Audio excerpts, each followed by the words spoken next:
Hey everybody, welcome back to another episode of Molecast. It's great to see everybody here in the practice room. Great to reach out to you via YouTube if you're listening off the Discord channel.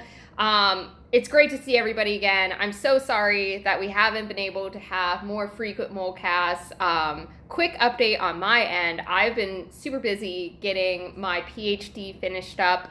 I'm officially done with bench work now, which is crazy. And I'm currently in the process of filing my final paperwork and getting ready for my final exam, which will most likely be at the end of next month.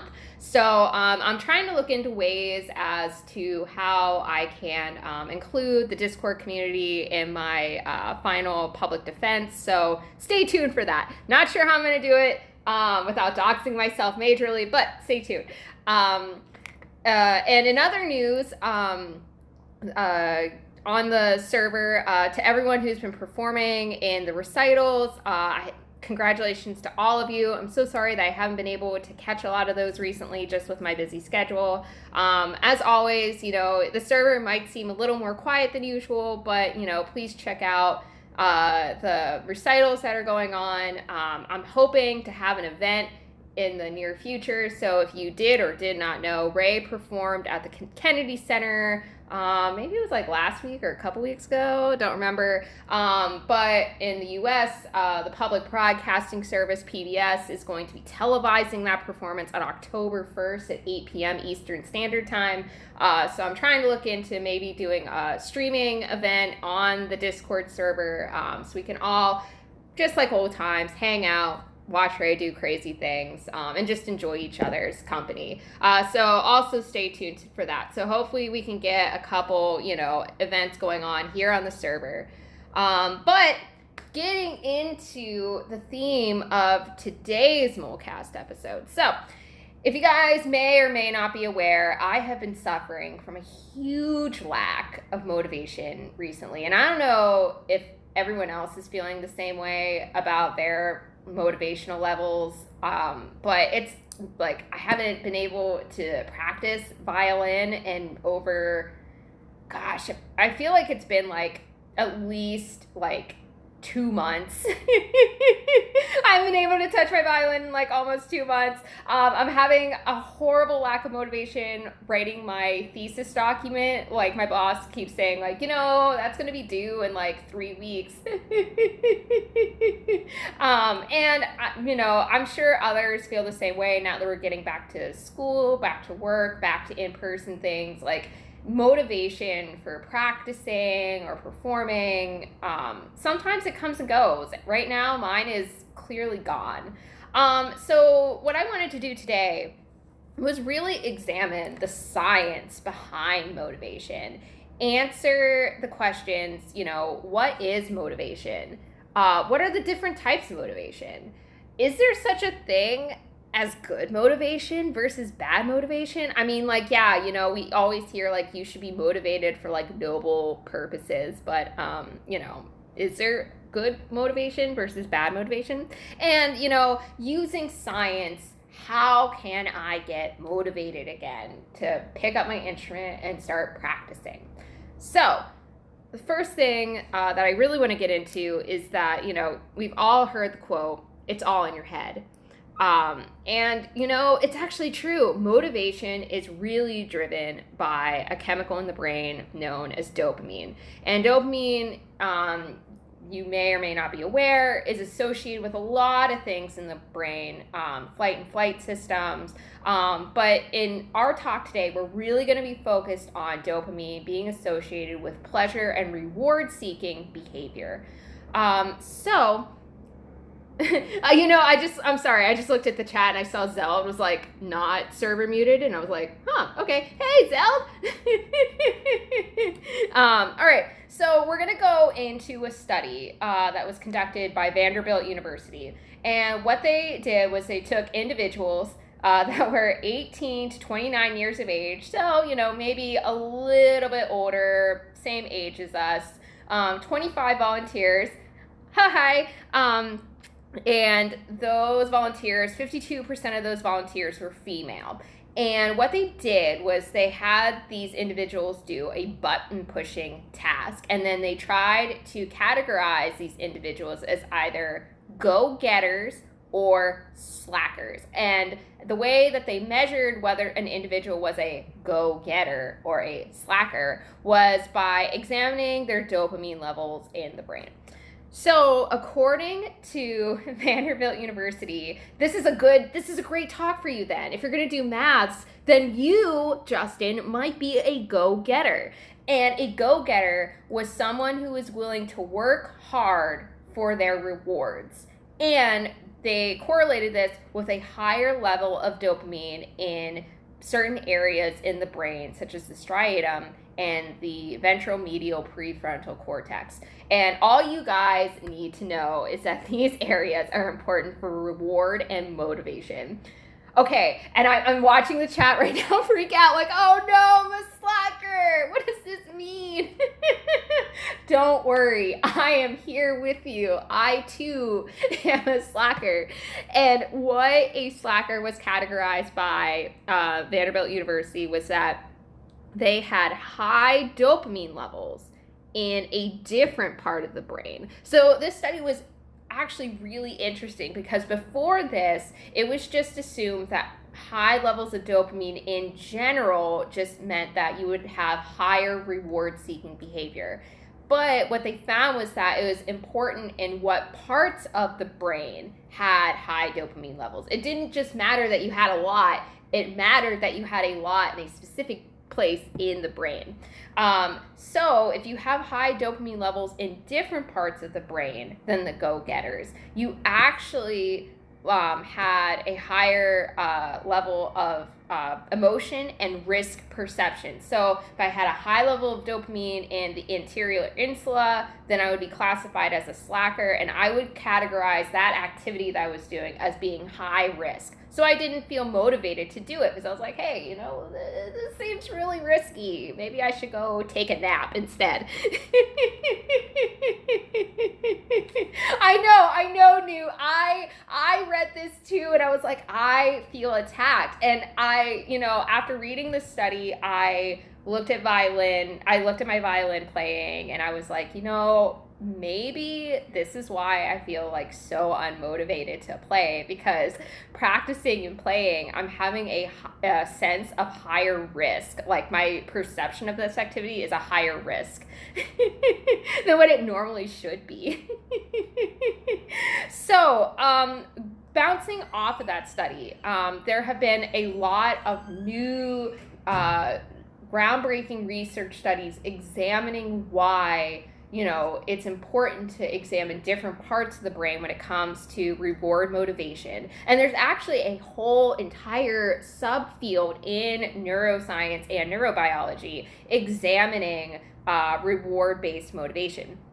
So before we get into some of these groundbreaking studies, we need to start talking about the 4 different types of motivation.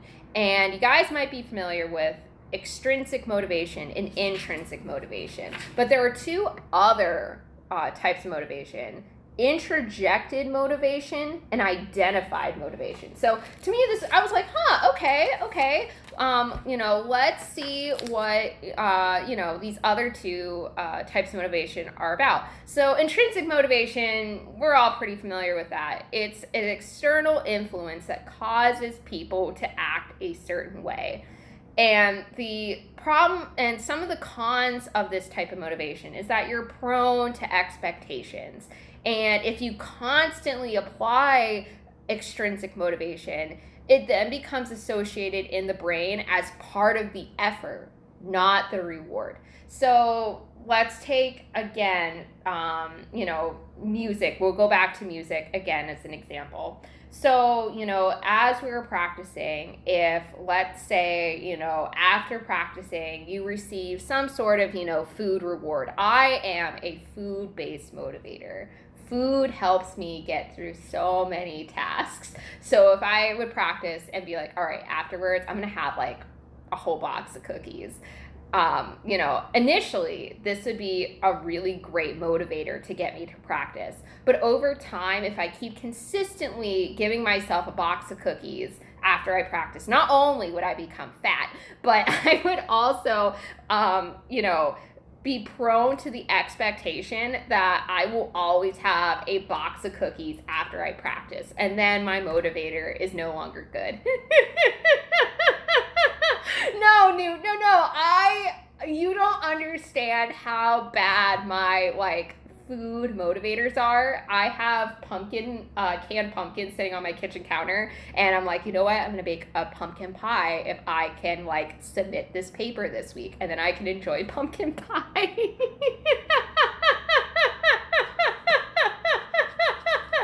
It's so wonderful to see science explaining the things that we do and being like, but it's okay because it's science.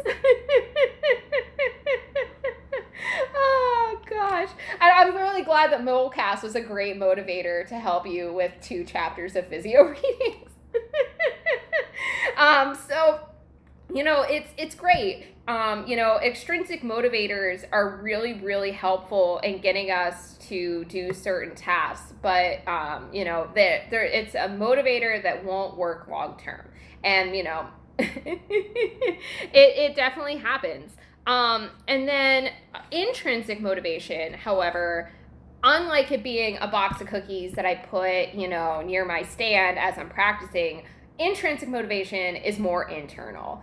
And these are actions that I or others are aligning with fear or pleasure or value for doing a task. So something like, musician of the month, if Ray decides to put that on Pocket. I don't know why he would put it on Pocket, but we're going to roll with this example. So someone internally, one person could look at being musician of the month and saying, this in my mind holds a lot of value. However, someone like me would say, being musician of the month is a lower value for me because I don't like to be in the spotlight. I don't like to have, a lot of focus on me. So the problems with intrinsic motivation is that it's in direct relation to a person's values or desires. And of course, as I'm counting quickly, 9 people in this practice room, everyone's desires, all 9 people of us and everyone who's listening on YouTube, your values are different from my values. So someone who is trying to develop something to motivate a lot of people, or let's say you're in charge of a group and you want to motivate that group, it's hard to identify everybody's individual desires. But if you're just really focusing on yourself and how to motivate yourself, it makes it a lot easier. But also, huge side note, your desires will change with time. So you always have to be doing a constant inventory as to what your values or desires are. So that is extrinsic motivation and intrinsic motivation. So, but, there's 2 other different types of motivation as well. We have interjected motivation. And this one was actually really interesting because I just thought this was kind of lumped in with intrinsic motivation. It's internal motivation. So when I just saw this, how worse can your motivation get if you couldn't get that motivation? Let's say you weren't able to get that box of cookies. Hold that thought celled, because we're going to talk about that after I go through interjected motivation. It's called identified motivation, and it's actually me to a T. I felt so attacked when I read it. So interjected motivation is internal but negative motivation. So yes, there are motivators that are bad and can lead to undesired results. And this type of motivation results from a non-action. So either a job being done poorly or not at all, and the person feels guilty. And we all know this. This is our mom coming in saying, you haven't practiced today. Or, your music teacher saying, you haven't practiced this section at all. Or, your conductor saying, this section is just terrible. And it is, it's very, very common. It's not only, we don't just see this in music, we see this in other aspects of our life as well, work, personal lives. My non-action of the week, I totally was supposed to message my boyfriend, and he was just like, you totally dropped the ball on that. And I felt so guilty. But the thing is like, this type of motivation once in a while is good because it does motivate us to do the task. But the problem with this type of motivation is that it tends to be something that happens again and again and again. It's something that, you might not have heard from your mom, once or twice that you haven't practiced, but you might have heard from your, parent multiple times you haven't practiced, or your teacher multiple times that you haven't practiced. And then what happens is that this internalizes with anger and confusion. So, personal story, one of the reasons why I have not been motivated to practice is that you guys might be familiar that I have an Instagram account, the same as my username on Discord. And earlier in my practice videos, a lot of people would comment that, my vibrato was horrible. They hated my vibrato. It sounded terrible. Sometimes I would be practicing on Discord, same thing. We hate your vibrato. Your vibrato is terrible. And, once or twice, those comments are very motivating because, it makes me feel guilty and it makes me feel like I should really be focusing on my vibrato. However, over time, I then aligned it with being angry and not liking my sound and being confused as to how I couldn't figure out how to break my old vibrato and put in my new vibrato, and it made the practicing of my violin just not as enjoyable. I think that I still have some of the messages. I really should have deleted them, Carla, but I was just like, I don't know why I didn't delete them. But yeah, and yeah, I mean, I agree. Who feels entitled? But that's Instagram. That's social media. In general, people, just because you're behind a screen, they feel entitled to talk about your playing. But that kind of motivation, because people tend to rely on that, a lot in trying to motivate people to do something that they want to do. Hey, Priya. I love our Discord community. You guys are all so sweet. But because a lot of people use that motivation to help motivate others to do a certain activity or certain, a thing in music, it works once or twice, but we as a music community really need to be more mindful as to the type of motivators that we use. It's good to, be, constructive criticism is always great. But it's also important to use different types of motivators. And I will be talking about that later in the Molecast. So that's interjected motivation. Hello to everyone who just joined. I keep hearing the pings in my headphones. We're just talking about our Molecast episode today, motivation in music. And the final motivator is identified motivation. And identified motivation, I cannot tell you how much this aligned with me. Basically, this kind of motivator is where you're supposed to do something, but yet you're like, meh, I'm not going to do it. Does anybody else suffer from this? I definitely do. You can clearly identify, I should be motivated to do this, but you just can't do it. Basically, this kind of motivator is just not having, the willpower and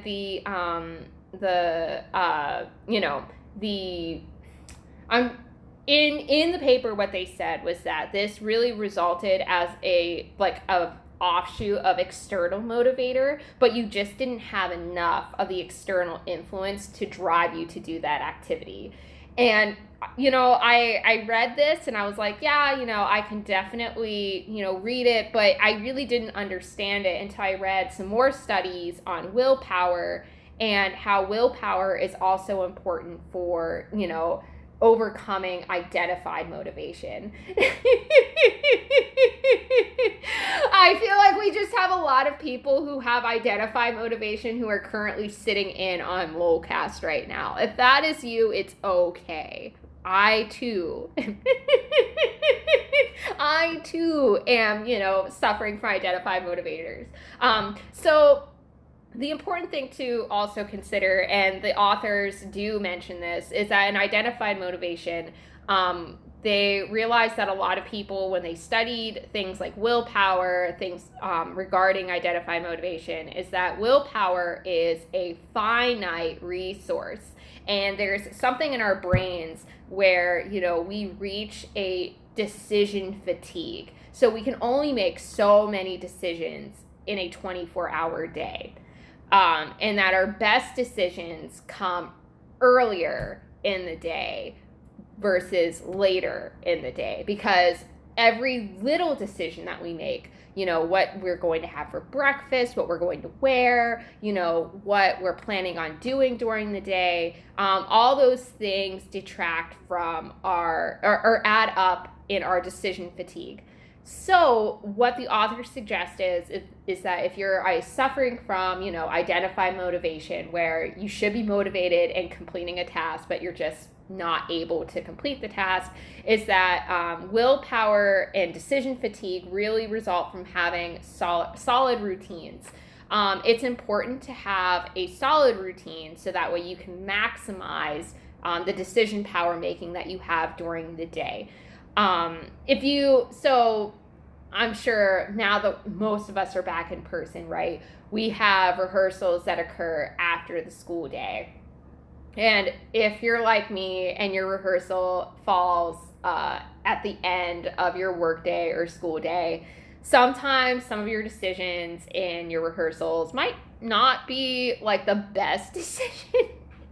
Like, I'll totally practice these sections. It comes time for like the sectional rehearsal and it's like, it's 6-7 o'clock. My brain's just like, yeah, that was a poor decision.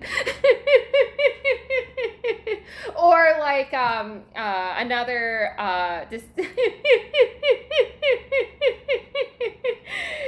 I know, Freya. I really should practice right before rehearsal. Exactly. But actually, Freya, the science is with you on this. So, the earlier you start your practice time, the better decision-making skills that you have in your music making ability. So if you have like a competition coming up or a performance coming up and you need to do like a deep dive into a piece, either make a solid routine or push the practice. Doesn't have to be every day, but like one morning where you can get the practicing done first. So that's like a huge part of, increasing your willpower, especially if you're like me and you're having trouble getting, your practicing done. If you have a big task ahead of you, try to do that early in the morning. If you're like me and you just cannot practice because you're like, I kind of want to eat. Or, nap sounds really good. Like, I'm going to take a nap and then practice. But then the nap comes and goes and practice never actually occurs. The other thing that I definitely need to do, I don't know about you, is eliminate unnecessary commitments. I am somebody who cannot say no. I love helping people. It could be a big task or a small task. I just love helping people. But the problem is that if you stretch yourself too thin, okay, if you stretch yourself too thin, what happens is that your decision fatigue actually increases earlier in the day. So if you need to maximize your willpower and your decision-making capabilities, eliminate. I'm calling myself out too, Freya. I cannot say no. Like, if Annie came in here and was like, hey, mods, like, we need someone to do this, you know I'd be the first one like, yep, got this. Like, totally here to help. I have trouble saying no, and I can admit that. I'm probably going to have to go into, like, no anonymous or something.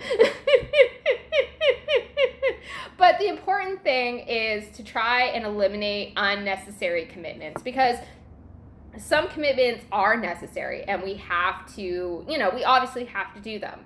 But if it's unnecessary and you need a lot of mental power or decision-making power, doing small unnecessary things actually detracts from your decision-making skills. So by the end of the day or earlier in the day, you're just unable to make those decisions. And that's really important, because in music, we do have to make a lot of small decisions on the spot, especially like if you have rehearsals late at night. If you're involved in any sort of chamber group, if you have to make decisions as to, not only like what sections are we going to practice, how we're going to practice, but like the artistry that goes behind it, right? Like what sections do we really want to bring out, or be like, we should really hold back. Or, if you're like me and you have more orchestra stuff going on, you have to make decisions as to, like, yeah, there's probably not as much like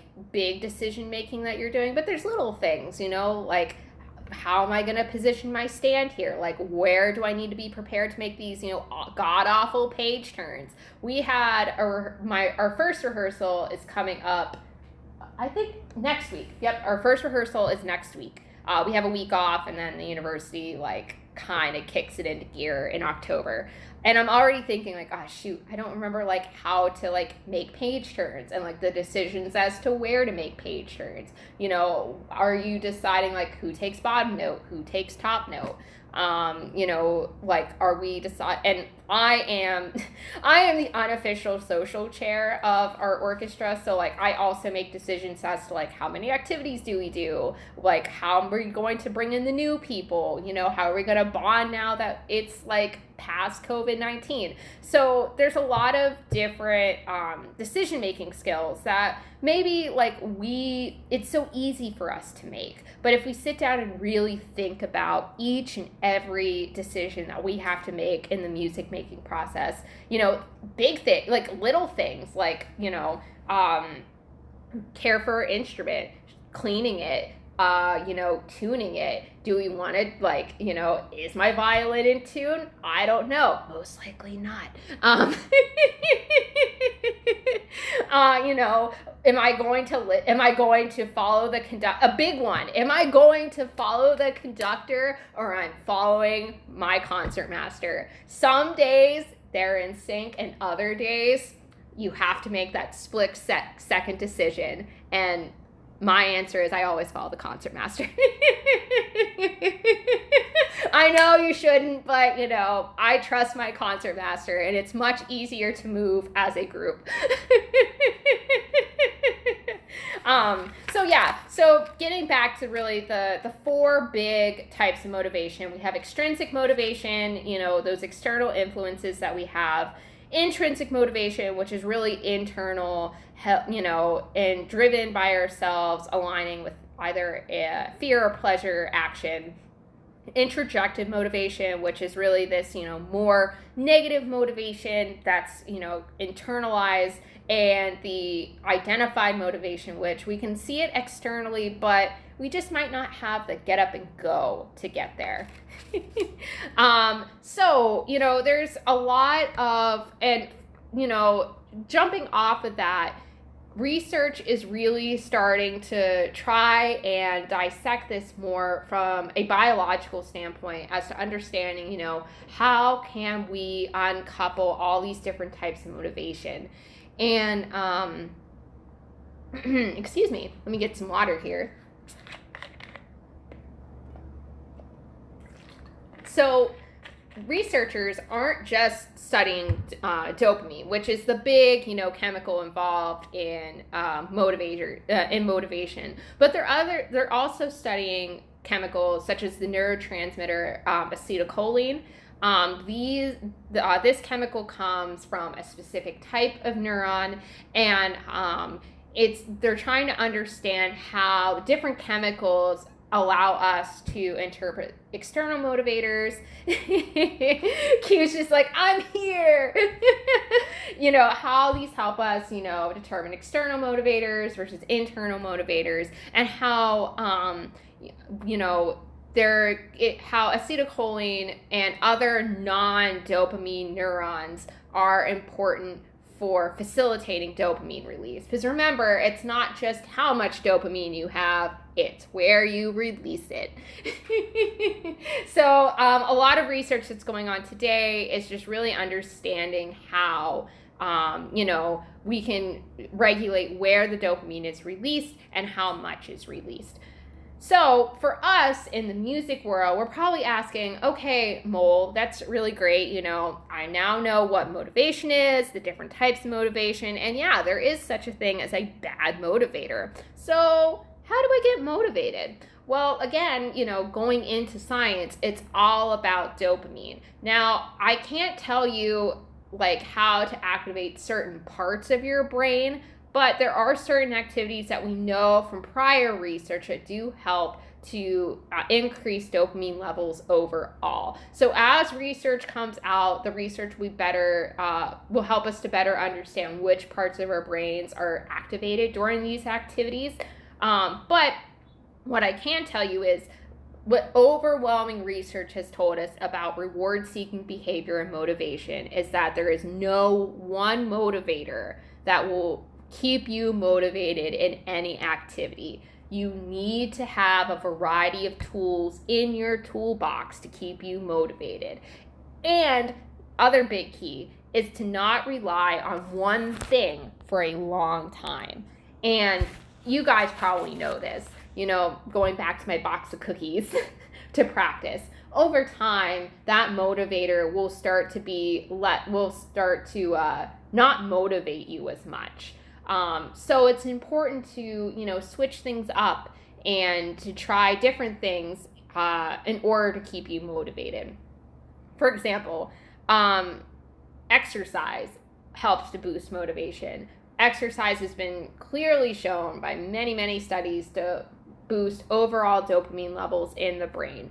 So if you're like, I'm not feeling that motivated, staying active during your practice sessions really helps. Maybe not going out for a run before you, go to practice. But maybe, if you're normally sitting during practice, you can try to stand. If you're a cellist or somebody who can't, stand up or, be more active in that way, you can, try to keep your body moving to the beat or keep some sort of motion to help with, dopamine levels. Another big motivator is to set small or large goals. Goal achievement boosts reward-seeking behavior and dopamine levels. So now that we're all back in person, things like performances are definitely helpful in, aiming towards a goal, learning a new piece, going to a competition, but that can also have, with all these motivators, there are negative detractors, but it's important to set small or large goals and to achieve those goals in a sufficient amount of time. Because sometimes the issue with large goals is they take a long time. Like whenever you achieve it, it might take you 8 years to achieve that particular goal. And you need smaller goals to achieve right away. I'm not going through PTSD with my PhD, but smaller goals definitely help you along the way in achieving larger goals. So that overwhelmingly by research has been shown to boost motivation. Go outside if you can. Maybe you can practice outside, play outside, keep a window open, get a plant or several plants. I feel like every time I see like a plant for sale, it's like gone. Yes, be a plant parent. Having live things, or going outside. In most studies shows to help boost your dopamine levels. You can always get a plant, Carla. You can get a lovely plant. A succulent doesn't really need a lot of care, and it will enjoy your piano playing. But not all studies, but most studies have shown that there is an increase in dopamine levels with going outside or associating with the outdoors. So that may help with keeping different types of motivators to keep yourself motivated in music. A big one, and I think one that we don't talk about, Newt, that plant. Oh, that poor plant. That's me taking care of plants. That's why I have lovely fake plants. Yes, take your plant to an orchestra performance. Your plant would totally appreciate that. Yeah, be a plant mom. Yeah, go adopt. It's alive though. You round up. You always round up in those things. It's still alive. It's definitely alive. One thing though, getting back to my notes here, that I feel we don't really talk about a lot in music, and in motivation in general, is eating well. And it's important to make sure that we, we keep a healthy diet, that we, try to maintain multiple meals during the day. I know that a lot of music students and college students in general have trouble sometimes with, making sure that they fit in breakfast, lunch, and dinner. Sometimes it's like, a power bar here or a granola bar there, or, oh, thank God, free pizza at this event. Free pizza is one of life's greatest moments. Not you, Q? Yeah. Good for you. Oh gosh. And it is like, I totally understand as a grad student, for too long now.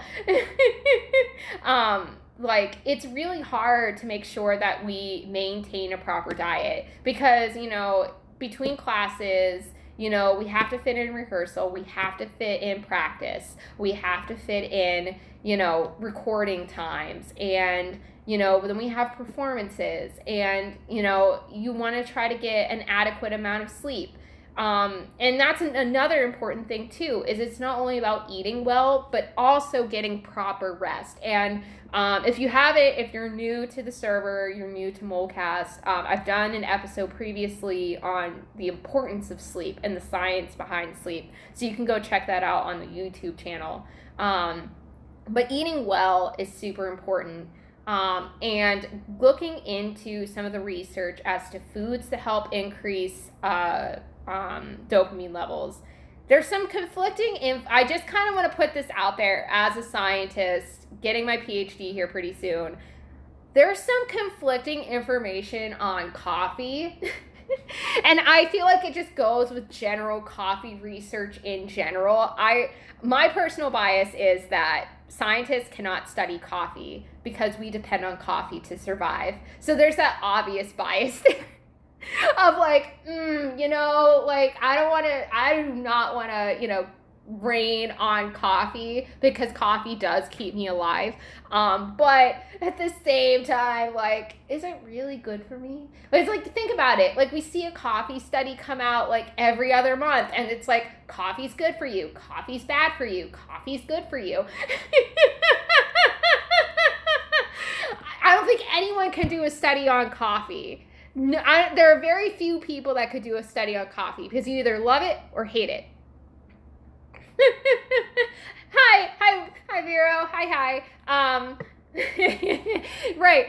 It's one of those things, like, but I just want to, if you're out there doing your own research and I am someone who I will never stop you from doing your own research, but the research out there on coffee being something that helps to boost dopamine levels is conflicting. And that I think more research and more conclusive data needs to be done. But overwhelming research does show that eating well, making sure that you have, fruits and vegetables, grains, 3 square meals, and proper rest is very important for maintaining good dopamine levels.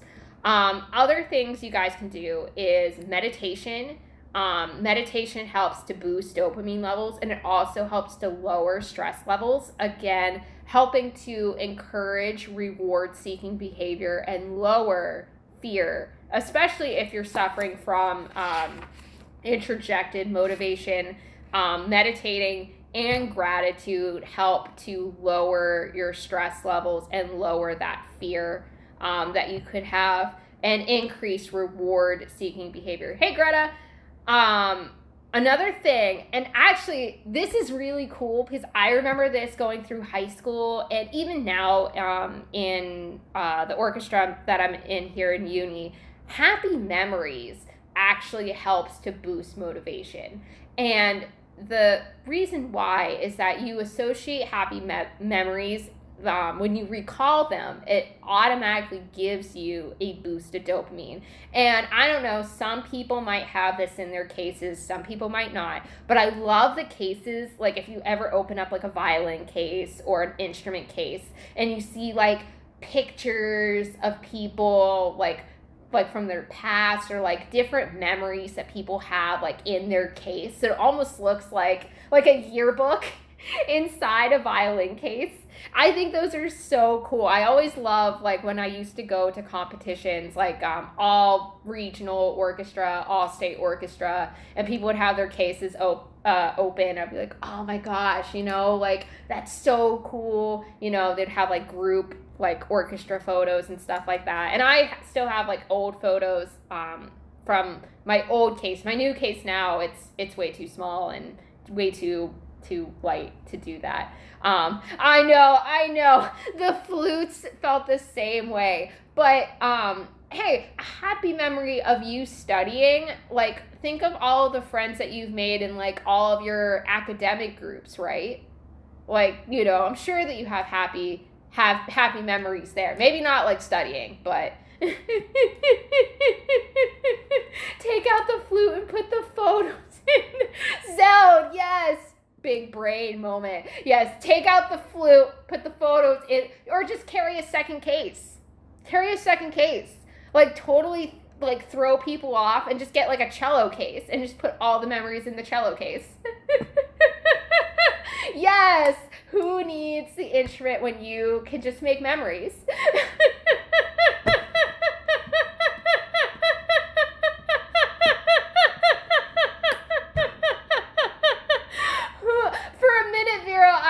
Going to say who needs violin when you can have memories, but rosin works too.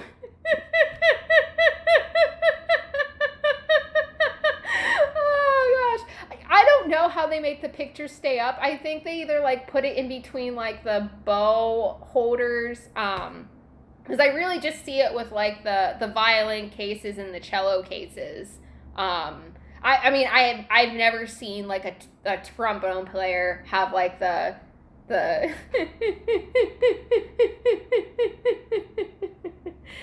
or like double-sided tape. I guess you could do that, or double-sided tape. That's probably their solution. But yeah, like happy memories definitely helps with boosting dopamine levels. And if you're someone like me who is having a lot of trouble getting back to playing your instrument again, or back to practicing, back to playing, just recalling on happy memories seems to help. I was just going through some old emails the other day because my orchestra group sent out an email like, we're getting back together for in person, and just reading like some of the happy memories that I had pre-pandemic. I was like, yeah, I do miss them. I do miss the group. So those are things that you can put in your toolbox to help motivate you. Another thing that also helps is novelty. And if you guys have been on the server for approximately 5 minutes, you know that there is a new app called Pocket Conservatory that you can use to help further your music studies. I think I'm required to say that as a mod on this server. Yes, free plug for Pocket Conservatory. If you haven't joined, join now. Like and subscribe. Leave a comment. But no, seriously, if you're listening to this on YouTube and you haven't discovered Pocket's Conservatory yet, come on to the Discord server. The link is in the show notes at the bottom, and get to be a part of Pocket Conservatory. But and if you're looking for invites and you're in the US, send me a DM. I've got 8 of them. I need to get rid of them. So just let me know. But going back to, no, this is not currently being streamed to YouTube. I'm making a recording and then that will be uploaded to YouTube later. But novelty is actually really important in the dopamine boosting process. And yeah, the dopamine boosting process. How many of you have gotten a new instrument and you play it all the time because you just want to discover more of the sound? It's new and it's exciting. But like if you've had, yeah, exactly. But if you've had your instrument for a while, we're going to say like a couple years, or yeah, like a piano that's freshly tuned, or like a new case or a new piece. Right, exactly. A new piece is always exciting. A new case, a new bow. New bow. Oh, I'm remembering my new bow days from like Christmas time. I've had okay, that's actually a prime example. I got my new bow. It's a Pernambuco bow. Love the thing to death. It is so like rigid. It's like a tank. I love it. Love it to death. When I first got it, I would not stop playing it. It made me excited to go practice. A year in, it really is. It's like a tank. I love that bow. It's hard. Like some bows are more springy and there's like give to the bow. But like when if you yeet that thing, yup, you're not gonna yeet it. It will yeet you. Solution to motivation: buy a new bow every 4 months. I wish. That bow cost me $800, and on a graduate student stipend, that was a huge chunk of money. Yeah, exactly. I was so broke. But I love that bow, and I needed a good bow, because at that, like up to that point, I did not have a good bow. I had a bow for $300 that I bought when I first started violin in like middle school. When I first played that bow, I was so excited and I could not stop practicing. I love to discover all the new things that were in that bow. This particular bow, Zeld, was not a good bow. No. This particular one that I was using was not good. It just, like, some $300 bows are really, really good. This one, because I had it for such a long time and I never replaced it, it was worn out. It was good when I first bought it, and then like when I buy that bow in like 2009.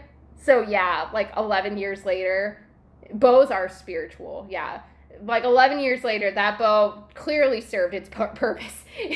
Like, I'm not saying like $300 bows aren't good, but after 11 years of using them,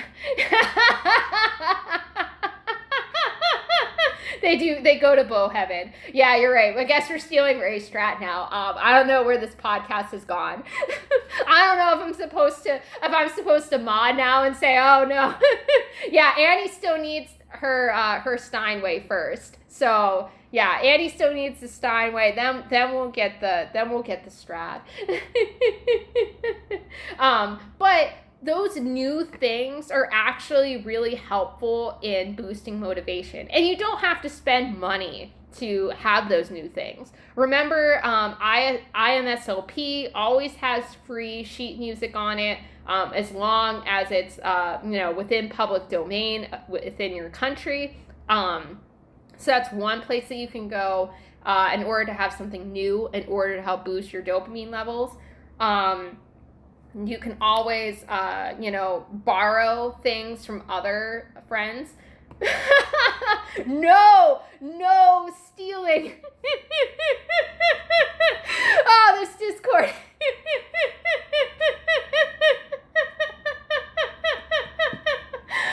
I'm also liking how the emotes just keep changing, and it's great. I've missed having Molecast on Discord.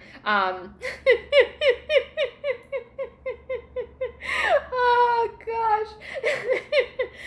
But having new things is actually, again, really important. So you can borrow things from other people, secondhand, from music shops or within uni, because as people are upgrading their equipment, upgrading their instruments, that's an opportunity for you to have something new and try something new. Some music colleges and music schools have instruments that you can use on loan for a semester or for a quarter.